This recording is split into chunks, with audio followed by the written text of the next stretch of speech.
What's up guys, it's me Ali, and the Sanctuary Sitdown Campfire for Season 14 just happened on the Sanctuary Discord, and if you're not able to attend or if you're not able to join the stream, I'm gonna be breaking it down here and doing a bit of a TLDR about it. If you want the full questions and answers, I summarized them all in a document down below, and basically everything is there. I just get out anything that was a bit redundant, right? Because it's basically a conversation, so a lot of things were just them saying the same thing over and again in different words. So, you know, I kind of cut that out. Everything else, it's in the document. But regardless, let's start with the questions. First of all, what's the design philosophy for Warlock?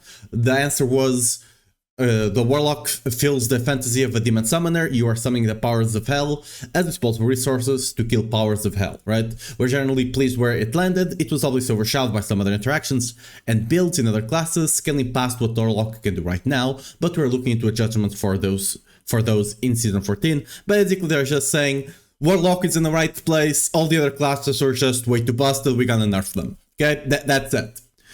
Another question, is there a new benchmark for classes to hit right now? The answer was that their goal right now is for every archetype / class to be able to, at the very least, do Torment 10, because that's kind of where the game is fully unlocked, right? And past that, just how far you can push your build, and ideally every class archetype is within a respectable bounds of each other. Question, any plan on making Warplanes account-wide? They are planning on expanding the ways the Warplanes are saved to not just be per character, but they don't have a concrete news at this time. Will Realmwalker be better this time around? We heard the answer was that they heard the feedback from the first round of Realmwalkers. In general, it is cool. It's a cool and imposing boss, but having to follow him around for 5 minutes before you could fight him was not ideal.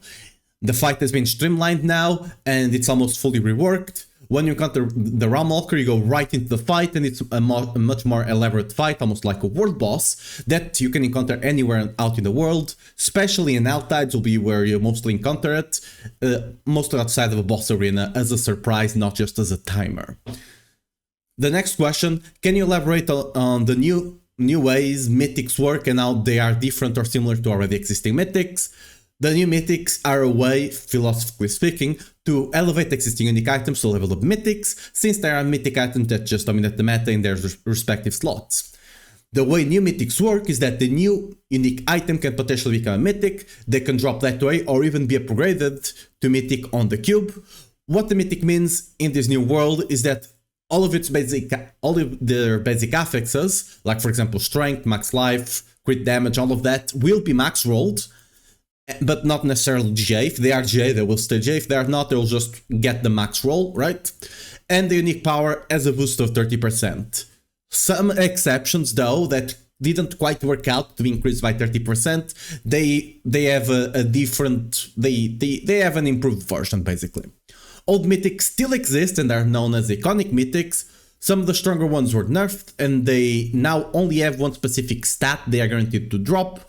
So check the patch notes, all the stats are going to be there. I'm going to be covering the patch notes a bit later today on the channel, so make sure to follow and join the channel if you want to get notified when the video comes out. With the tower going out of that, are the new mythic changes permanent? Yes, but the answer was yes, but the crafting loop is potentially seasonal only, but the new mythics are staying. So you can actually make, like we were talking about earlier, you can make a unique mythic. You can only use one of them, by the way, this is not patch notes, you can only use one of them, one crafted one, but if you have one that dropped and was not crafted, you can use all the ones you want, basically. With the tower going, the new question, the tower going out of beta, will there be a ladder reset or purchase when exploits are found? Basically, they just dodged this question, but TLDR, we don't have an answer for that right now. We appreciate everyone reporting the bugs. We are currently just putting pauses and delays between resets when we need some time to fix the issues, right? Basically, that didn't say anything. Personally, I would prefer that they actually remove those clears and potentially do small bans to try and disincentivize people from doing it, especially now that they have rewards. But hey, That's kind of my my opinion there. Question: any notes or comments around Solo Self-Found? Solo Self-Found has been pretty heavily requested feature from the community, and we are really excited to give it to you. This is really for the people who want the integrity in that competition. Hopefully, okay, my thing here. Hopefully, people will actually default to that. Like if you actually want to compete for tower push and stuff like that, people will just default to Solo Self-Found. But hey, that's my hopes. Now continuing, this really for people who want the integrity in that competition, if they are pushing leaderboards, or if they just want the feeling of self-reliance.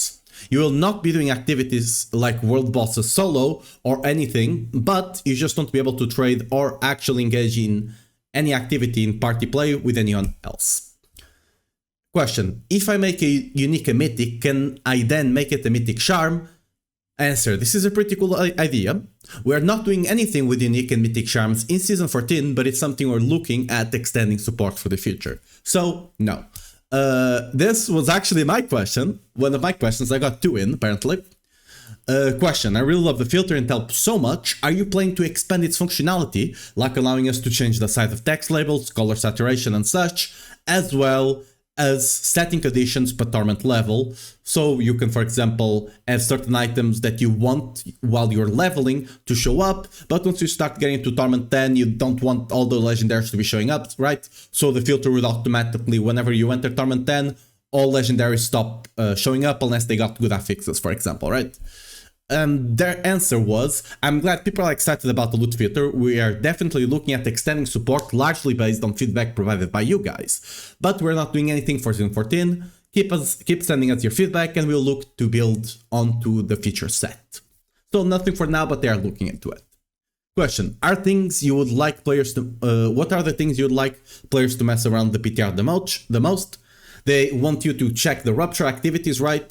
Especially the surging rupture, which appears in L-tides, in local event zones, and they can spawn the Realm Walker, as well as there's larger size of rupture, they didn't specify the name, that appears especially in the boss arena every 20 minutes or so, that guarantees the Realm Walker. That's one of them. Another answer from one of the other devs, they want you to mess around with the new mythics, tell them how they feel, how they are affecting build crafting and the larger meta. They want to check the war plan changes, especially party sync. And they also want you to test the cube update, especially how the new crafting options on the uniques and new mythics feel.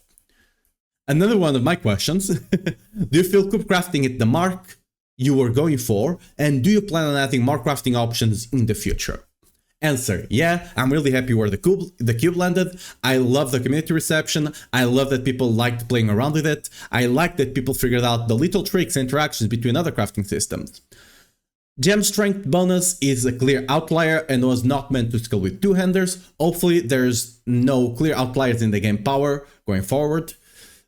And yes, we are obviously going to be adding more crafting options in the future. You can expect the cube to be a platform for more crafting stuff in the future, and we have really cool ideas. Are we expecting any buffs to hordes? Question, right? Answer: in the PTR, we have doubled the base XP for hordes. On the reward side, we don't think this made to the PTR, we have made Infernal Horde chest rewards better. We also made Warplands rewards scale with the duration of activities, right? So since Infernal Hordes last longer, they'll just get you better rewards from the table. Extra stash spaces? No. We don't have anything to comment on it. We however acknowledge it's a common request from players, basically, no.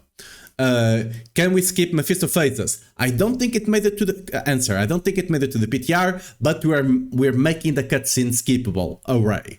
You don't have to waste 2 minutes on the cutscenes. Question: is there anything you are doing to address needing to fish for good layouts mobs in the tower? This is mostly for the ones pushing for the top spots of the tower, right?